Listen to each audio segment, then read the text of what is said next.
बशर है अंदर? कहा जी हाँ है। नशा उतर चुका था। कहा बशर, बुलाया, कहा बशर तुझे अल्लाह ने माफ कर दिया? कहा मुझे अल्लाह ने माफ कर दिया। कहा हाँ। कहा मैं तो बड़ा गुनाहगार हूँ, बड़ा बदकार हूँ, अल्लाह ने मुझे माफ कर दिया। कहा तुझे अल्लाह ने माफ कर दिया, तेरा कौन सा अमल अल्लाह को पसंद आया ये तो नहीं पता, लेकिन अल्लाह ने तुझे माफ कर दिया। बशर हाफिरतुल्लाह ने जब यूं सुना, खुदा के कसम वजू करके और गुस्ल करके मुसल्ला बिछा के सजदे में गिर गए और यूं कहते, ए अल्लाह तू कहां, मैं कहां, अगर तू मुझे माफ ना करता मौला मेरा क्या बनता।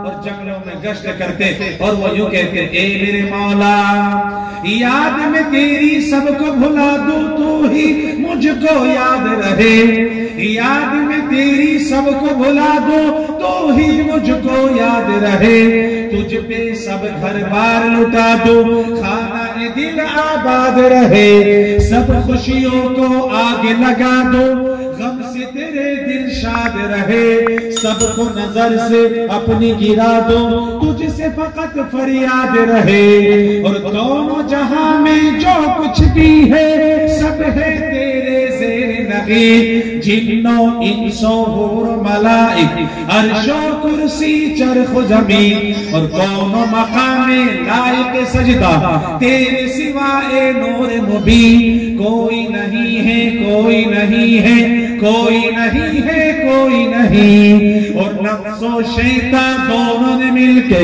हाँ किया है मुझको तबाह, ए मेरे मालिक मेरी मदद कर, चाहता हूँ मैं तेरी पनाह, और अर्श पे भी आदम ने यूं लिखा देखा, अर्श पे भी आदम ने यूं लिखा देखा, ला इलाहा इल्लल्लाह, ला इलाहा इल्लल्लाह, ला इलाहा इल्लल्लाह, ला इलाहा इल्लल्लाह, ला इलाहा इल्लल्लाह, ला इलाहा इल्लल्लाह, मुहम्मदुर रसूलुल्लाह सल्लल्लाहु अलैहि वसल्लम।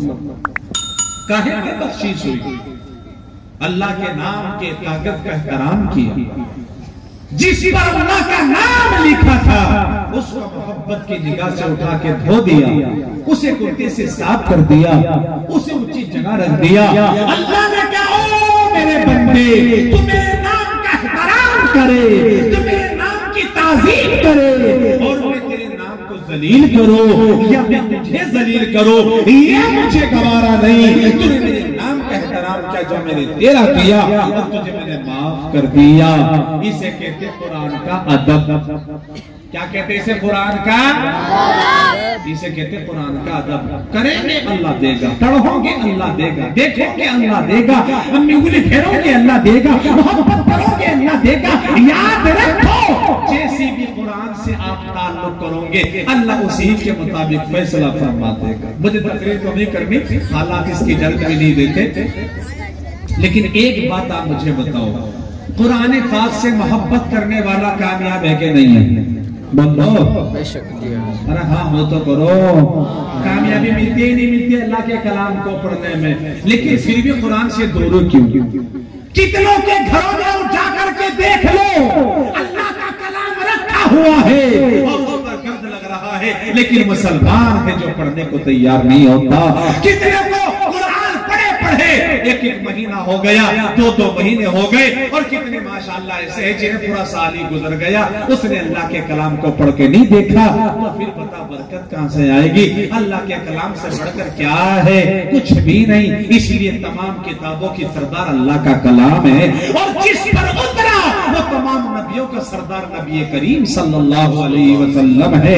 इसलिए अल्लाह के कलाम को मजबूती से थाम लो। एक बात बताओ मैं आपसे, चलो तुम कलाम पाक ना पढ़ो, सुनो मेरी बात। ए मेरी बेटियों, ए मेरी बच्चियों, क्या तुमने जब से मैं बैठा ड्रामा उठा रखा है? तीन ही हो तुम, इसके अलावा कोई नहीं,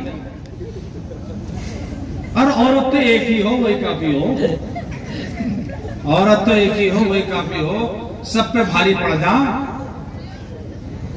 आप ना पढ़ाओ कुरान, आप ना सिखाओ कुरान, आप ना भेजो मदरसों में, लेकिन बता ना पढ़ाया, क्या तुझे सारी उम्र दुनिया में रहना है? क्या तुझे मरना नहीं है?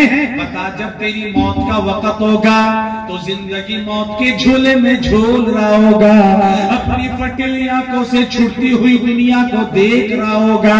ओ मेरे प्यारे बता, उस वक्त तेरी रूह को आसानी से निकलवाने के लिए सूरह यासीन अल्लाह का कलाम ये तेरा बच्चा कुरान वाला पढ़ेगा, या जिसको तुमने दुनिया का सबक पढ़ाया या वो पढ़ेगा?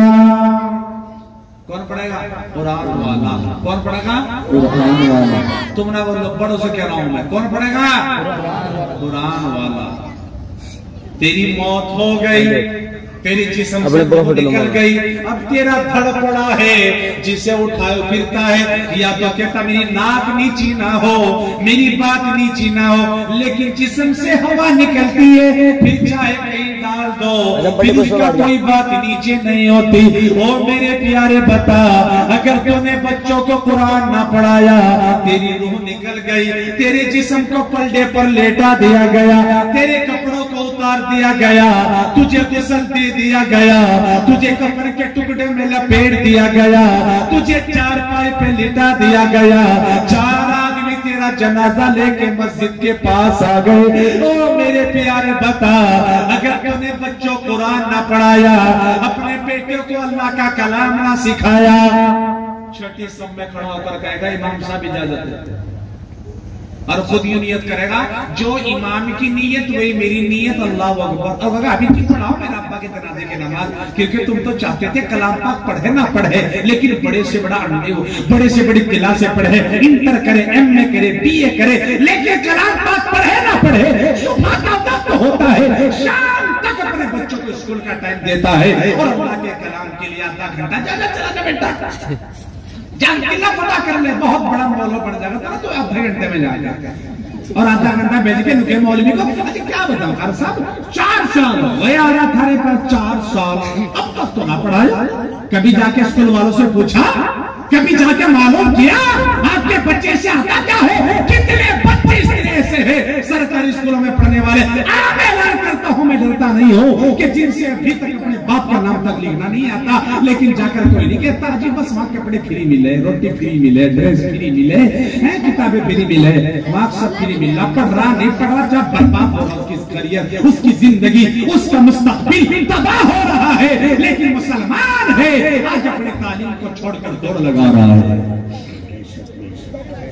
छठी सब में खड़ा होकर कहेगा इमाम साहब इजाजत है, और जो इमाम साहब की नियत कोई मेरी नियत अल्लाह अकबर। लेकिन ये कुरान वाला अगर होगा, कुरान पढ़ा हुआ अगर होगा, अल्लाह के कलाम को सीखने वाला अगर होगा, खुदा की कसम तेरे जनाजे के सामने खड़ा होगा और कहेगा अल्लाहुम्मा ग़फ़िर ली हय्यिना व मय्यितिना व शाहिदिना व गाइबिना व सगीरिना व कबीरिना व ज़करिना व उन्साना। ओ मेरे प्यारे बता, ये तेरा बच्चा कुरान वाला पढ़ेगा या जिसको तुमने दुनिया का सबक पढ़ाया या वो पढ़ेगा? कौन पढ़ेगा? क्या बात है, कौन पढ़ेगा? अरे किसी से बोलो, कुरान वाला, जोर से बोलो। तेरी जनाजे की नमाज हो गई, आप दो का भी जलसा नहीं हो रहा था तो बाकी पीते इधर से किस तरह भोगा का मेला चल रहा हूं यहाँ, अजीब जलसा देख रहा हूं मैं पहली बार मर देख। तेरी नमाज़े जनाजा हो गई, 4 आदमी तेरा जनाजा उठाकर कंधे पर कब्रिस्तान में ले गए। बता, जिस वक्त मैयत को 4 पाई से कब्र में उतारा जाता है और उस दौरान बिस्मिल्लाह वाला मिल्लती रसूलिल्लाह पढ़ा जाता है, ये तेरा बच्चा कुरान वाला पढ़ेगा या जिसको तुमने दुनिया का सबक पढ़ाया या वो पढ़ेगा? बोलो, सो रहेगा बेटे यहाँ जी। तुझे कब्र में उतार दिया गया, आगे भी मिट्टी पीछे भी मिट्टी, दाएं भी मिट्टी, बाई भी मिट्टी, चारों तरफ मिट्टी ही मिट्टी। किसी ने कहा ओ आजा तेरा बाप कब्र में उतर गया, ये वो तेरा बाप है, कपड़े खुद पहनता के नहीं पहनता लेकिन तुझे बना करके दिया करता था, ये वो तेरा बाप है, अगर खाता खुद ना खाता तुझे खिलाता था, ये वो तेरा बाप है, अगर तू बीमार हो जाता तुझे डॉक्टर को दिखाया करता था, ये वो तेरा बाप है जो तेरी माथे पर शिकन देखकर परेशान हो जाया करता था। वो तेरा अब्बा कब्र में चला गया, आज अपने बाप की कब्र पे मिट्टी डाल। तुमने तो सब कुछ बनाया लेकिन कुरान वाला ना बनाया, तो बता मेरे प्यारे क्या पढ़ेगा? बिना कुछ पढ़े 3 मरतबा मिट्टी का मुजरा भर के डालकर और बात को खत्म करके एक तरफ जाकर खड़ा हो जाएगा। लेकिन ये कुरान वाला होगा कि तेरी कब्र पे जाएगा, मिन्हा खलकनाकुम व फीहा नुईदुकुम व मिन्हा नुखरिजुकुम तारतन उखरा। इसी मिट्टी से पैदा किया, इसी में दफन हुआ, कयामत के दिन इसी मिट्टी से उठाए जाओगे। तो बोलो ये कुरान वाला पढ़ेगा कि कौन पढ़ेगा? बोलो। तो कुरान से मोहब्बत करेंगे इंशाअल्लाह।